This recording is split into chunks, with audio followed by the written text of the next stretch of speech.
माध्यमिक physical science chapter number 8.3 current electricity and chemical reaction के आज के इस वीडियो में इस चैप्टर के एक ऐसे बेसिक कंसेप्ट को पढ़ने वाले हैं जिसे बिना पढ़े आप इस चैप्टर के बारे में कुछ नहीं समझ सकते। Arrhenius theory of electrolytic dissociation.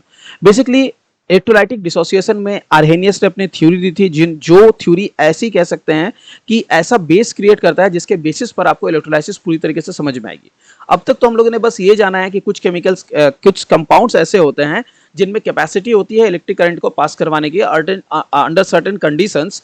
तो वो तो हमें पता चल चुका है कि उन्हें हम इलेक्ट्रोलाइट्स कहते हैं और कब उन्हें नॉन इलेक्ट्रोलाइट्स कहते हैं। लेकिन ये जो हमारा प्रोसेस है इलेक्ट्रोलाइसिस का, यानी करंट इलेक्ट्रिसिटी पास करवाने पे केमिकल रिएक्शन शो करना, जिसे आर्हेनियस ने स्टैब्लिश किया, आज के इस वीडियो में हम उस बारे में ही जानने वाले हैं। तो अगर आप इस वीडियो को मिस करते हैं या इस वीडियो को नहीं समझ पाते हैं तो जितनी बार रिक्वायर्ड है जरूर देखें, ताकि आपको ये कंसेप्ट एकदम अच्छे से क्लियर हो जाए, जिसके बेसिस पर बाकी सारी चीजें डिस्कस होने वाली है।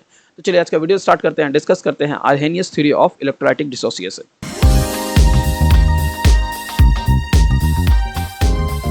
Arrhenius theory of electrolytic dissociation, आज के इस वीडियो में हम इसे डिटेल में डिस्कस करेंगे।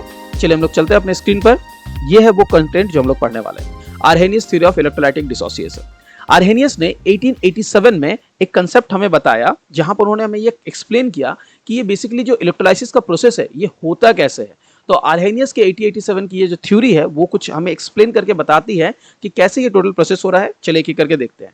तो जैसा कि आप यहाँ पर अपने पहले स्टेटमेंट से ही देख सकते हैं, according to the Arrhenius theory. तो आर्हेनियस की थ्योरी के अकॉर्डिंग क्या कहा जा रहा है, एन इलेक्ट्रोलाइट। अब इलेक्ट्रोलाइट क्या होता है आपको ऑलरेडी पता है, ये डेफिनेशन याद दी गई है, substance that can conduct electricity when dissolved in water. Okay, सिर्फ वाटर नहीं था, हम लोगों ने और भी कंडीशंस देखे थे। कैसे कंडीशन, मोल्टन स्टेट में, और हम लोगों ने देखा था कैसे कंपाउंड्स, तो बेसिकली मेनली आपके इलेक्ट्रोवैलेंट कंपाउंड्स, और सम केसेस में हम लोगों ने देखा था कि हमारे पास अगर पोलर कोवैलेंट कंपाउंड्स है तो वो भी इलेक्ट्रोलाइट्स है। तो ये तो हम लोगों ने ऑलरेडी पढ़ा है। अब आते हैं आर्हेनियस की थ्योरी में।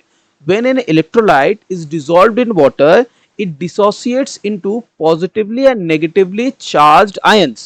क्या हो रहा है, एक इलेक्ट्रोलाइट को जब आप करंट इलेक्ट्रिसिटी पास करवाते हैं तो ये डिसोसिएट करता है, टूटता है। किसमें, ये चार्ज्ड आयन में टूटता है। अब यहां समझिए, इस फिगर के थ्रू मैं समझाता हूं आपको। पता है ये जो लिक्विड हमारे पास दी गई है, इस लिक्विड को मैं एक एग्जांपल लेके भी समझाऊंगा, बाद में यहां दिया गया है। इस लिक्विड को ही हम कहते हैं इलेक्ट्रोलाइट। और ये जो हमारे पास ये दोनों बार बना के दिखाए गए हैं, बेसिकली ये हमारे पास है इलेक्ट्रोड्स। इन इलेक्ट्रोड्स को इनके अंदर डिसॉल्व किया गया है और इस पर करंट पास करवाई जा रही है। तो ये जो दोनों वायर आए हैं, यहां पर मैं एक बैटरी ऐड कर देता हूं, ठीक है। तो ये बैटरी इन पर करंट फ्लो करवा रही है।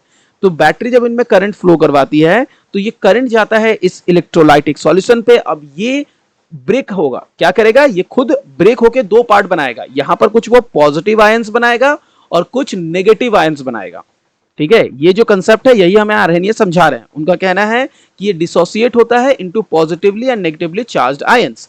आगे कह रहे हैं these ions are free to move in the solution.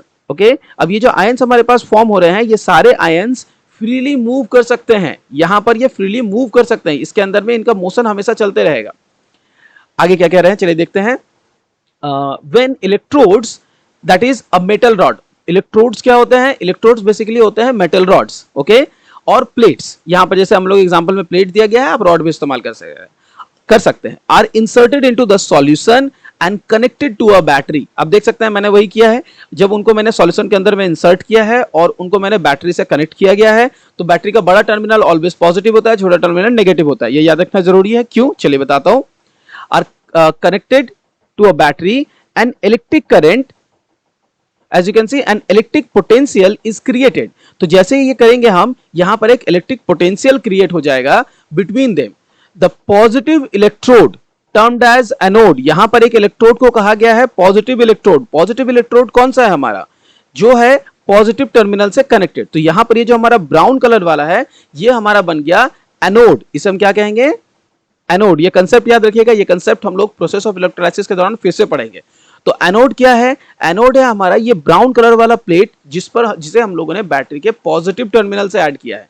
और एट द सेम टाइम हमारे पास एक टर्मिनल ऐड हुआ है, एक प्लेट ऐड हुआ है जो बैटरी के नेगेटिव टर्मिनल से ऐड हुआ है, जिसके बारे में आप देख सकते हैं नेगेटिव टर्मिनल से जो ऐड होता है उसे कहते हैं कैथोड। उसे क्या कहते हैं, तो ये हमारा बना, ये ग्रे कलर वाला जो प्लेट है ये हमारा बन गया कैथोड।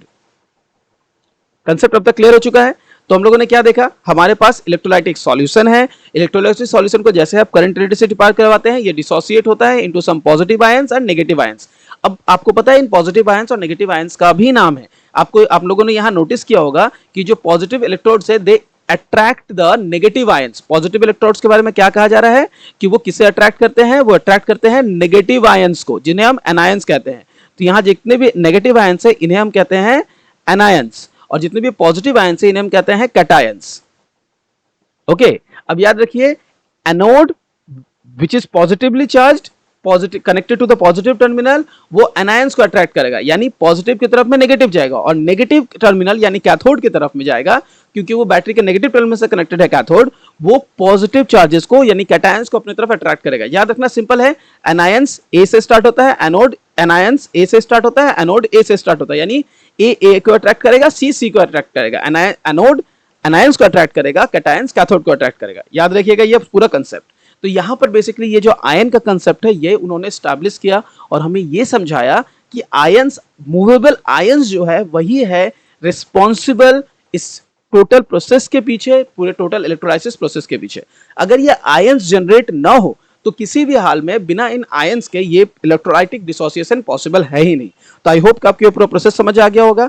इसी सेम कंसेप्ट को हम फिर से डिटेल में एक बार और डिस्कस करेंगे और कुछ और टर्मिनोलॉजीज को भी जानेंगे, जिसे हम डिस्कस करेंगे अपने प्रोसेस ऑफ इलेक्ट्रोलाइसिस के डेफिनेशन में। आपको पता है वो भी हमारा कंटेंट ही है, हमारे इस चैप्टर के कंटेंट के अंदर पड़ता है। अगर आप लोगों ने हमारा ओवरव्यू वाला वीडियो देखा है तो आपको याद होगा कि हम लोगों ने फर्स्ट वीडियो में ओवरव्यू डिस्कस करते टाइम बताया था कि प्रोसेस ऑफ इलेक्ट्रोलाइसिस भी हमारा एक कंसेप्ट है जिसे हम डिस्कस करेंगे।